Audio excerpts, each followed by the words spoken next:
cher Romain, je dois rendre hommage à l'honnêteté intellectuelle et la constance que vous manifestez dans vos prises de position, mais je crois que le temps est venu de tout se dire.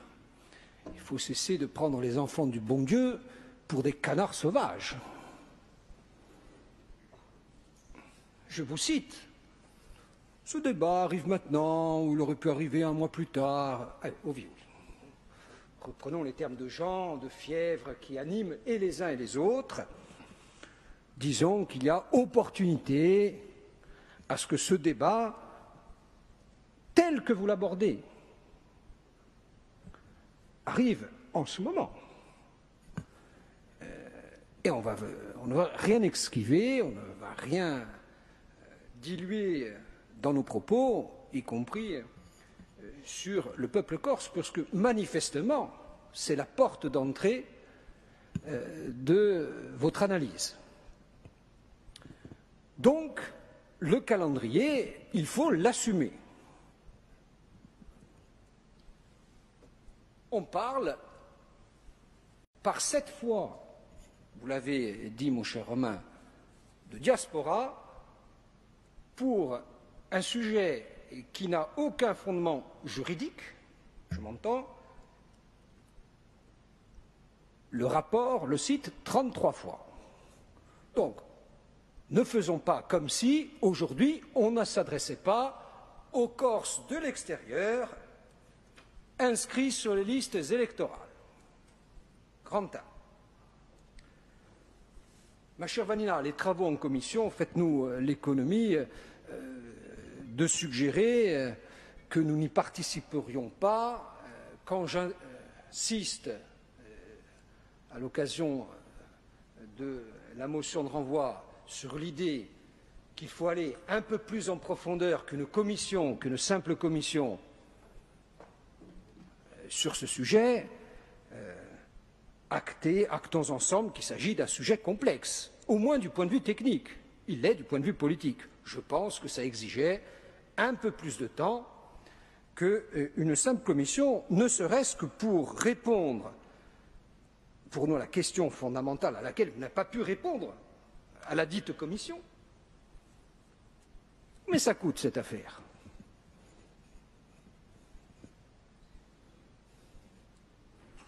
Combien coûte cette affaire? Alors, vous savez, j'assistais plus jeune à un débat à Paris, c'était José Ross qui a animé ça, c'était, je cite l'intitulé du colloque, les Corses de l'extérieur et les Corses à l'extérieur.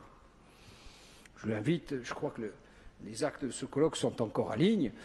Le sujet est itératif, il n'est évidemment pas nouveau. Alors après, on lui met des formes juridiques plus ou moins évasives. Il y a bien des Corses qui vivent à l'extérieur. C'est acté. On parle de 500 000. C'est souvent ce qu'on est. On dit, en gros, on est 300 000, mais il y a 2 fois plus de Corses extérieurs. En gros, le peuple corse, dans sa diversité, ce serait 1 million de personnes. Oh, c'est à 500 000, c'est à 700 000 qui veulent bénéficier du tarif. Est-ce que vous avez une idée au regard des 5 critères que vous avez posés? On va y revenir. Du coût que ça représente. Ah, si oui, il faut nous le dire. Non, il faut le préciser. Il ne faut pas y aller au pifomètre, parce que on n'est pas, à mon avis, sur des nombres à 4 ou 5 chiffres. Je pense qu'on est sur des nombres à 6 chiffres. Et là, on arrive au cœur du problème. Vous dites, et on vous remercie de nous livrer les fruits de cette expertise,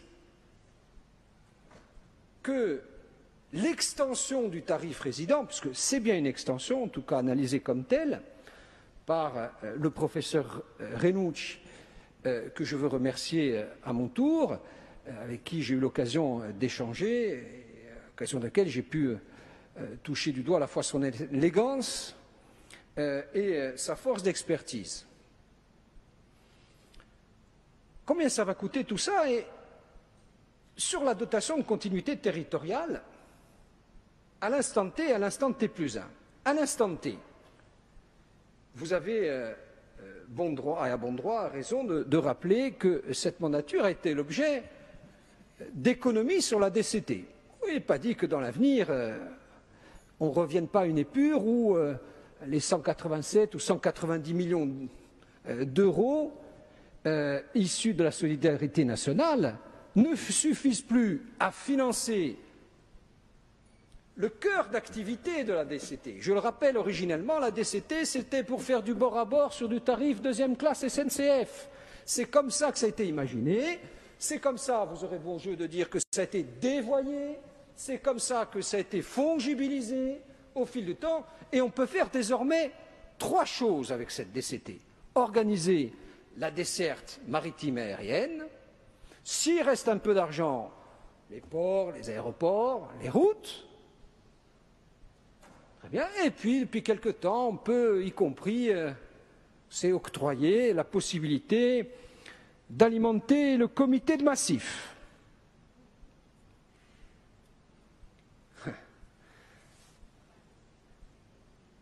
Ne voilà-t-il pas que désormais vous proposez de financer le tarif diaspora? Je pose une question.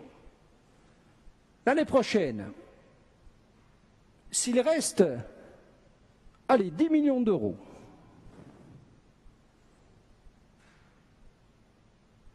comment vous allez hiérarchiser? Vous allez mettre un peu moins dans les aéroports, un peu plus dans le comité de massif, un peu plus dans la diaspora?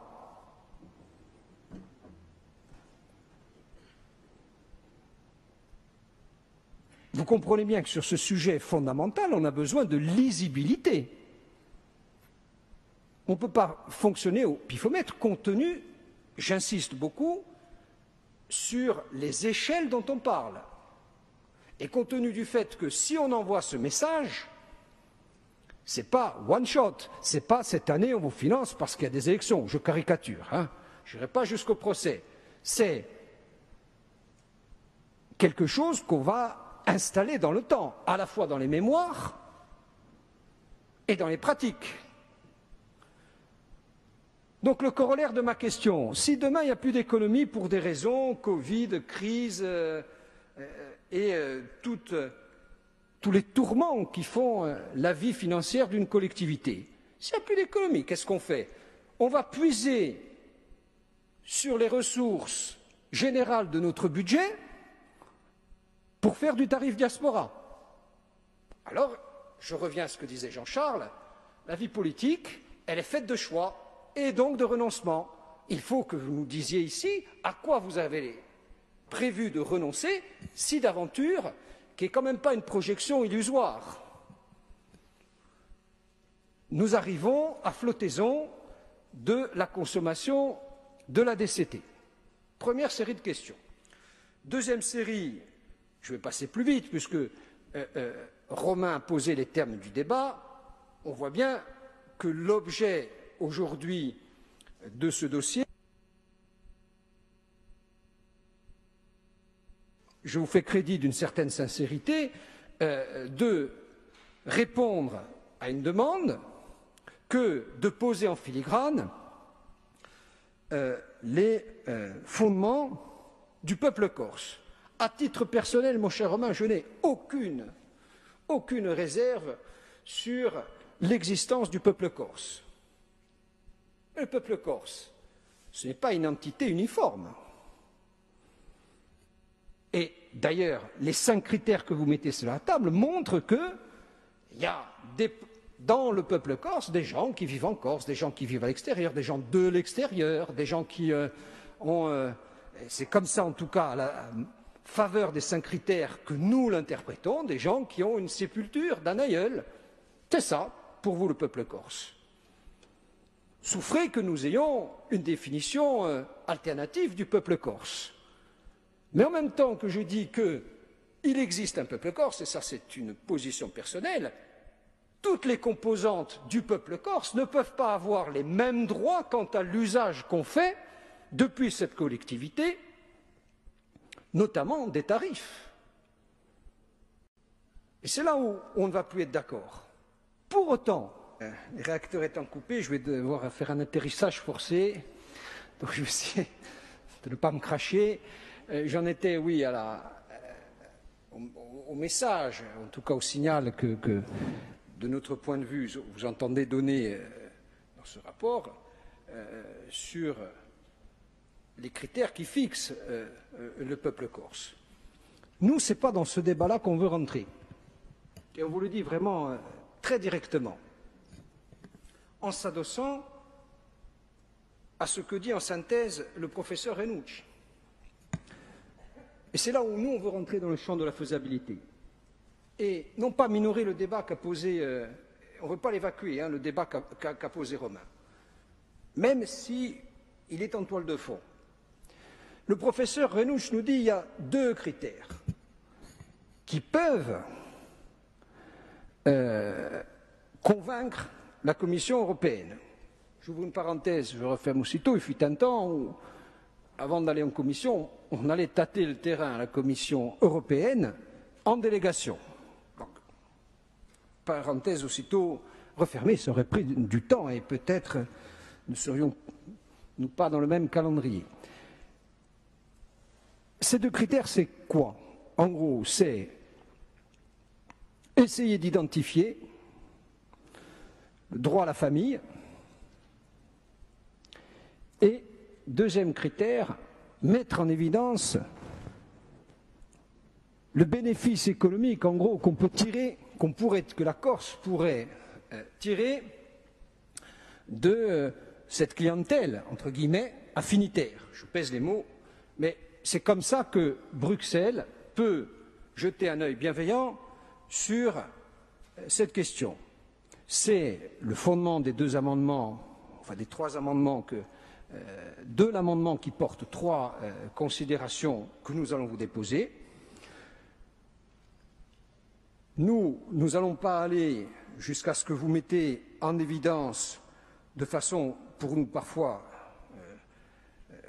irrecevable, la naissance en Corse, l'inhumation, la scolarité obligatoire. Ça, c'est l'extension que vous faites de la notion de peuple corse. Non pas qu'on est dans un champ plus limité, mais nous, on veut aller à Bruxelles en disant, en gros, deux choses.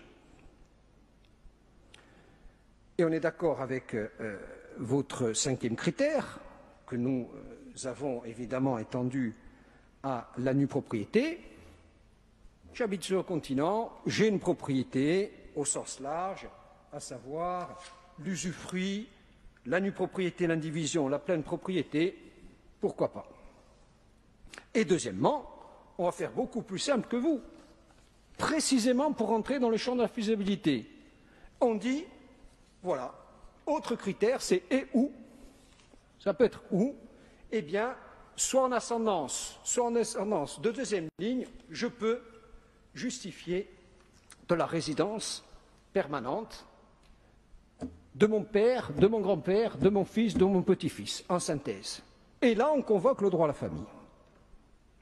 Donc ces deux arguments sont pour nous suffisants pour justifier, à ceci près, et c'est l'objet du premier alinéa de notre amendement, et c'est là où on a une réserve par rapport à l'expertise que vous ne mettez pas sur la table. Nous, on dit, sous réserve des reliquats de l'enveloppe de continuité territoriale. Et c'est là où on risque de discorder, c'est que vous ouvrez le champ et après on verra. Non, nous on dit, s'il y a des réserves, ok, s'il n'y a pas de réserve, non. Étant entendu qu'on fait notre part de l'effort, parce qu'on n'est pas loin de penser, à l'instar de ce que disait Jean-Charles, que s'il y a des économies au titre de la DCT, il y a aussi à réfléchir sur la façon dont on peut impacter encore, en termes d'effort, le prix du résident tel qu'il a été imaginé originellement.